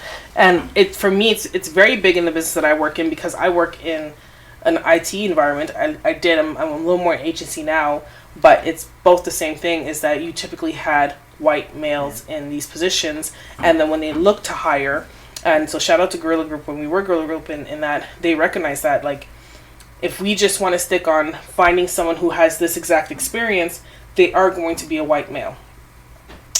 Just because the nature of the business, that's who had access to it. Right? And so how are we going to put in programs to be able to have internships or boot camps to bring people up into this, teach them what they need to know, and then make them successful in this role? And or pay attention beyond the resume, which is really where I live in terms of recruitment. It's like, I can see what's in the resume. If I have a hint of something, I'll still have a conversation with you, because a lot of times we don't put everything on there. And one thing that I've seen in my career is that anytime I've come into new spaces, there's this unconscious bias that a lot of people have, that you don't recognize how you end up hiring people who look like you. And I came into a space and someone had a Eastern European background, and I looked at a lot of her hires, Eastern European. If you had a Latino background, a lot of Latinos. If you had a white background, a lot of white people. And here I come with, like, the range of things. And so I've gotten questions like, how like, what do you do to have to hire DE&I? I just hire the right people, and I speak to everyone. It doesn't matter what your name says on your thing. It doesn't matter that we can connect from our background. And to that, naturally, I'll hire Black, Latino, Indian, white. Like, you hire everything. Yeah, that's awesome. And so Target doubled down too. So not only did they double down, not only did they say that, they're not doing like their counterpart Walmart and stopping DE&I initiatives. There's actually there's a section on their site that allows you to filter and be able to buy from Black-owned businesses, to make it even easier from that standpoint. There's a few other businesses that does. Sephora does that as well. Well, that is super strategic in terms of business, because Black people are the largest consumers, and telling us that we could buy other Black people's stuff, but through your store, is huge. Like, that's our superpower as Black people. Like, we take it for granted all the time. Our biggest thing is our buying power. Like, and we take it for granted, and we just squander money everywhere. But it was like, if we decide to not spend money in certain places, we shut it down completely. And hey, everyone gets to win. Target's getting the money, and then it filters through. And then, but they get the money because they purchase the Black-owned business products, and like everyone's eating. Everyone's eating. Exactly. Everyone's eating. And I trust Costco with it, because I mean, obviously, I feel like DI can be a pendulum. It can swing the wrong way too. But I trust Costco because Costco's just been consistent since its inception with going for quality. You know. Yes. They always and they also pay those cashiers. They pay them higher because apparently the philosophy of the CEO is that, I heard this a long time ago, is that, if they're happy, the customers that they deal with will be happy, and they'll come. So they have a very, like, Holistic. the holistic philosophy about it. So I trust more them saying, yeah, we're sticking with DI because we know what that does for our clientele. We know, and I trust they know how to use it. Mm-hmm. I'm gonna look for it because I love you saying that there's an Italian designer, and it's three of them. They're three owners, and I can't remember what it is now. I have to go look at it. Maybe in the next shows or the shows to come, I'll talk about that. And they had told them, like, they were being interviewed, and they said, well, wouldn't you guys make more money if you kind of just paid everyone minimum wage, or just like, paid yourself a higher salary? And they're like, for what? What more do I need to have? Like, I'm going to have more money to have what? Just more money? As opposed to having employees who are happy and who come into work and and they're part of our success. They're the reason why we are successful, so that everyone's happy and you come in. And then they went around and asked some of the employees, like, when was the last time you were sick? I was like, sick? I haven't been sick. I don't know when was the last time I've been sick. They go home for 2 hours to have lunch and cook lunch and have a thing. And it's very interesting how much of a better business you can have, but it's just the livelihood. Because then that's just now I'm rich and I can have a private jet to go wherever I want. Right. But who are you going with? What are you doing with? And like, what's the saying? It's lonely at the top. Yeah, right. It is. Yeah. And how long is it gonna last? Because at some point that business might not work. Yeah, not taking care of your people can only go so long. Absolutely. All right. Well, we're gonna jump into trivia. Are we ready? Yes. We're ready. I have random trivia today. I didn't have a theme of sorts, so we're just gonna go randomly, and it's a multiple choice question. So I will give you guys an option to gain points in every round, and we'll start with, what is the primary ingredient in a traditional French bechamel? French bechamel. Chicken broth, fish stock, milk, or tomato? Milk. You say milk? Chicken broth, fish stock, milk, or tomato? Bechamel. What's it called again? French bechamel sauce. Chicken broth. Correct answer is milk. Yeah, it sounds like you know what it is. Yeah, too. that's like I'm like, all right. They might put chicken broth though. I'm beginning to see it. I'm seeing a real chink in the armor when it comes down to the cooking questions. Clearly. Pharaoh ain't it. We all know who's cooking in the house. Thank you. You're realizing that now. Good. All right. Funny, when I go to Trinidad, I become the cook because I cook for my dad because he doesn't really cook. But it's so funny, right? So when I get here, I don't cook. Like I'm I'm the dad. I'm back home. Great. But when I'm there, I'm like, I'm just a son. Very telling. Yeah, it really is. Question number 2: What platform is the most used? What platform is the most often used for video game live streaming? A, Twitch, B, YouTube, C, Facebook Live, or D, Vimeo? Twitch. Twitch is correct. From the kids. Yeah, I know. Yeah, that was up and coming. And Twitch really skyrocketed. Oh, I say up and coming. I don't know how long it's been in the making. Well, up and coming, I'd still say up and coming because it was more like the pandemic. Yeah, that's when I heard about it. Nobody knew about Twitch before that. Mm-mm. Yeah, exactly. I remember hearing a lot of DJs and comedians went over to Switch to be able to make money, sustain themselves. Oh, yeah. Number 3. What is an otoscope used for? A what? Otoscope. Otoscope. O-D-O? O-T-O. O-T. Scope. Yeah. Otoscope. A, examining the mouth. B, looking into the ear. C, checking blood pressure. D, performing an endoscopy. Endoscopy. Okay, Yeah. the ear. You're saying B, looking into the ear? I'm gonna go with D, just for fun. I have no idea what that is. Well, the otoscope is to look into the ear. Sounds like you know what that was too. No, I just thought the others weren't. I had an endoscopy recently. You're like, that's how I know. Wait, they didn't use the otoscope? No? Exactly. No? Well, they didn't say that. They said something else. Right, okay. I don't know what it is, but it wasn't otoscope. I like that. Process of elimination. Exactly. All Alright, so we're 2-1 for Mitshy. So number 4, what is the main function of red blood cells? A, carrying oxygen. A. B, fighting fighting infections. Yeah, I know that one too. C, oh, okay. Yeah. Don't give away your Yeah, I know that one too. And I just watched a movie yesterday with this mom that pretended like her daughter had Was sick. Yeah, and she had was missing white blood cells or something like that. And yeah, I know. So my friend and I had this whole conversation about red and white blood cells just yesterday. Just yesterday. So, okay. You needed to know it for today. That's why. That part. Yeah. So then that's 4-2. Yeah, 4-2. Number 5. How many bones are in the adult human body? A, 186. B, 206. C, 226. D, 246. No clue.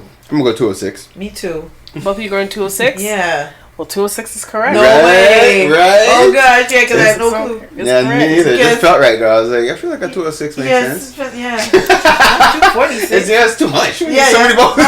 Too much. Shark or whatever. One day have one bones.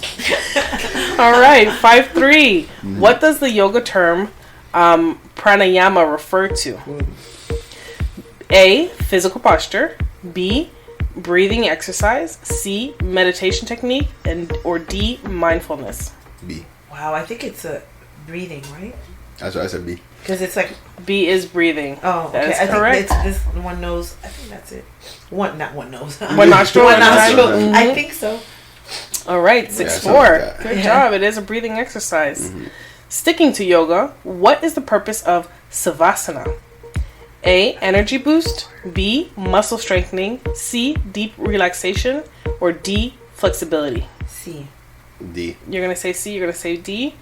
It is C, it is deep relaxation. Savasana is when you just lay down with your palms to the sky and you're supposed to just do nothing. Okay. Did you know that or you guessed? I think it's like I've heard it before, but I didn't remember what it was. So it's Mine kind was of a straight a guess. half guess. So that was 6-4, 6-4. Yeah. No, actually 7-4. 7-4. Maybe you know this, Pharaoh. We just had a spice, or we had a herb trivia. I didn't pay attention. Which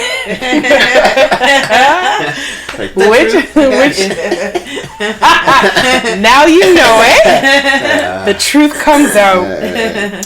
Which spice is known as the queen of spices? A, cinnamon. B, cardamom. C, nutmeg. D, black pepper. Cardamom? I'm guessing. Are they gonna say cardamom? Okay. I don't know. Really. Wait, say them The again? queen. Cinnamon, cardamom, nutmeg, black pepper. I'm going to cardamom too. It is cardamom. Oh. Yeah, it is just because I cardamom. remember you saying that term yesterday. The other yeah? ones I don't remember hearing. Last week. Right, whatever.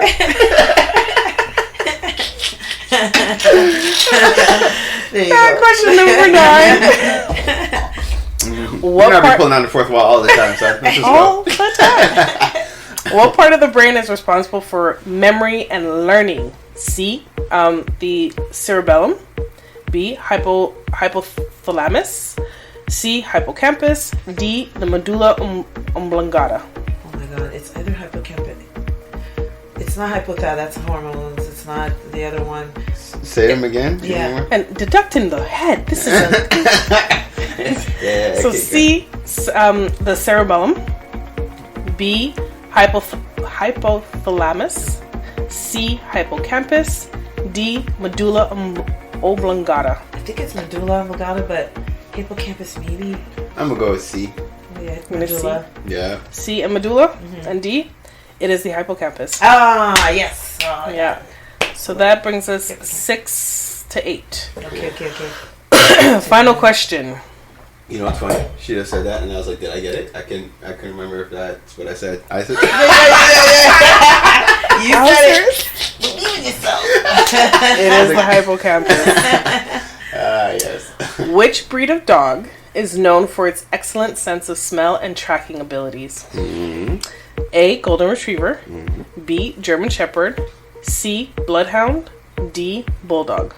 It's either the bloodhound or the golden retriever, because the retriever, that's why he's called a retriever, because he's good at getting things, finding. And then, but the bloodhound, because, yeah, they're good at smelling. Okay. Yeah. What, because and the they're blood- good for what? Sorry, read the question again. Yeah. Which one have an excellent sense of smell and tracking ability? Golden retriever, German shepherd, bloodhound, or bulldog? to say the bloodhound, but I feel like it might be golden retriever. But I'll say bloodhound. You gonna say bloodhound? If you're gonna say bloodhound, Either one or the other. Retriever. I want to say the bloodhound too, just because I know what they do, but I'm kind of the retriever. I don't have enough experience with them. All right, let's go with C. Bloodhound? Yeah. That is correct. You both get the point. Well, Mitshy, looks like you were made for this this trivia, because you are our winner today. Despite, you did say Cardamom anyway, even though you didn't listen to the last trivia. He was right. You got it, but I feel like you were going off the vibes of Mitshy. Yeah, I was just in a process of elimination. As I said, I remember you hearing that word yesterday. I mean, last week. But so the last couple of weeks, we're not doing this the whole year, by the way. But it was fun. So we have this game. It's called Say the Same Thing. And so we've learned that it's best for two people. So I will moderate. And Pharaoh and yourself, when I count down from 3, 2, 1, you're going to just say a word. Any word, whatever comes to mind. When you both say your word, I'll give you a bit of time to think about it. You have to think of another word that correlates with those two words. So say one person says red and the other happens to say blue. You might think the next word you're going to say is color. It's not that easy. Okay. So we're going to try to do that enough rounds until you guys say the same word. Wow. Okay. Okay. So I will give you a quick couple of seconds to think of your first word that you want to think of. Good. Farrah, looks like you have your word. Mm-hmm. You have your word, Mitshy? Yeah. All right. 3, 2, 1. Expertise. Spirit and expertise. So now we have to find a word in correlation to spirit and expertise. Okay. Spirit and expertise. Lock it in, lock it in, lock it in. 3, 2, 1. Coach. Soul. Okay. Soul and coach. Okay. All right. They're getting closer. Getting closer. Right. So now we have to find a word that correlates between soul and coach. Lock it in, lock it in, lock it in. 3, 2, 1. Wisdom. Mitshy.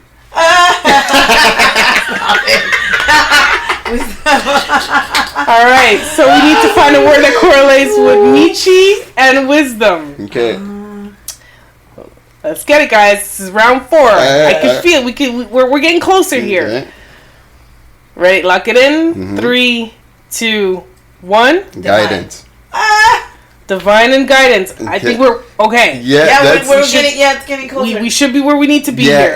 Guidance, Okay, wait. Guidance, divine. Guidance and divine. I can think of one. I think of one that it's a kind of a combination word, like it's 2 words but it's 1 word. No but gotta be 1 word. Okay. All right, like I'm trying to give you guys some vibes. I have my word. Okay, you ready? Wait, what are 2 again? I lost. I had 2 words. It was divine and wisdom. Divine and wisdom. No.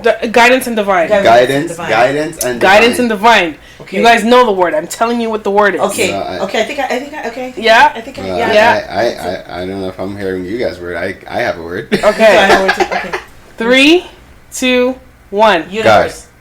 Oh my God! Yes. I was gonna stick up and then I said no. Shoot. But it's the same thing though. Especially based on what you said at the beginning of the show. Yeah, God, universe. Yes. Is the same. Okay, I know listeners, you probably aren't as excited as me. But I was going to say God, word for word God, but it's the same. Yeah, usually you said. I know you're probably telling yourself, but Gina, that's not the same word. But I don't think you guys. What you don't know is that God was my word too, right. and I sent it to them. Right. I sent it to them, yeah. and I will accept it. Why? Because I am game master. Yes. And that is a win. Based off of this show, like Mitshy already said, God and spirit, God and universe is the same. Literally, she said it in this show. Synonymous. Yeah. Win. High five. And sure, maybe in the proper rules, it would have to be the exact same word. Right. But again, as game master, taskmaster, I will allow it. Yes. That was a win. I like this game. It's fun. Fantastic. Fun, yeah. It's fun. I like it because it helps us. It allows us to practice in like intuition. Telepathy. Yeah, telepathy. But you know intuition. Mm-hmm. It does bring. You do get closer to the same word. And the thing is too, though, you can get closer. Oh wait, We're gonna get a little further apart, and then you get a little closer again.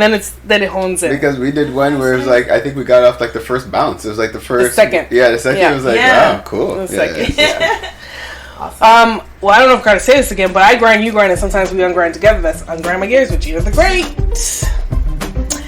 We'd like to thank our special guest. This episode is possible thanks to the awesome people at CKUT, the OFC, and Drew in the Stew.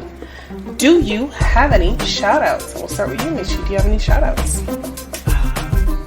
Shout out to everyone that's tuning in and connecting. I want to connect with you guys. Shout out. Yes.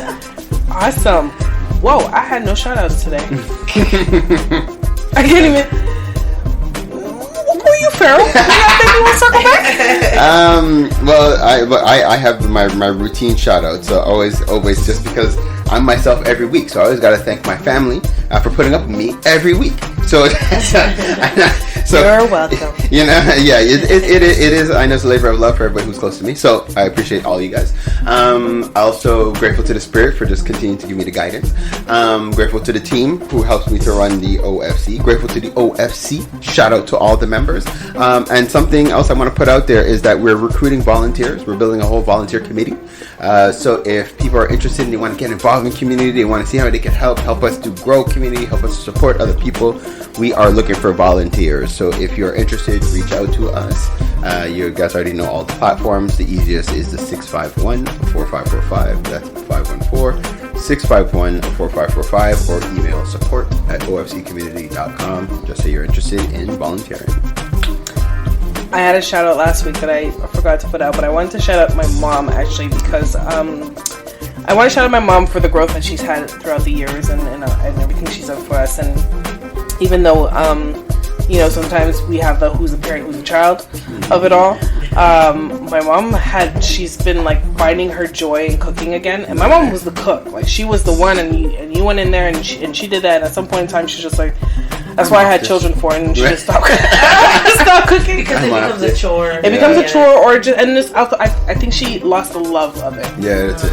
And in the last couple of years, like she's been like getting back into it and doing it, and like especially when you're cooking for your loved ones. And I relate with that because I've recognized that I know they say you have your 5 love languages, but I do have a love language of when I make food for people, and especially when I make it for love and they enjoy it, like that just invigorates me, right? And so the other day she called my sister and I in our WhatsApp group, and she was just like, guys, I make curry goat and it's delicious. My hands are back. It's like, I'm a really good cook. And so I just saw the joy that it brought back into her, and so like doing that and enjoying that. So just shout out to her on that. Kings and Queens, this was the OFC Podcast Radio with Pharaoh Hammond Freeman, Queen Kaya, and myself, Gina the Great. We're on every Thursday from 7 a.m. to 9 a.m. on CKUT 90.3 FM. Hopefully you got your dose of entertainment, enlightenment, and empowerment. Stay blessed and highly favored. OFC Podcast Radio.